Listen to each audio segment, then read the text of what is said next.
Every day we learn one PCB fun fact. Today, we're diving into electrical testing. Electrical testing is a crucial electrical performance inspection process in PCBA manufacturing and a core link to ensure product functional reliability. This process uses special test fixtures and equipment to conduct comprehensive electrical inspections on soldered PCBA, including core items such as open circuit testing, short circuit testing, component parameter verification, and functional continuity testing, accurately identifying circuit faults caused by issues like component misplacement and poor soldering during production. Adopting an automated testing solution, electrical testing features high speed and precision, suitable for batch inspection of high-density and miniaturized PCBA, with a detection accuracy of over 99.9%.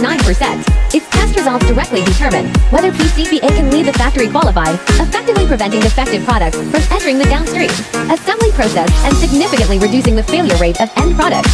Today, the electrical testing process is deeply applied in the inspection of our PCBA products for smartphones, automotive electronics, smart wearables, and other fields, serving as a key line of defense to ensure product quality and meet customers' high reliability requirements.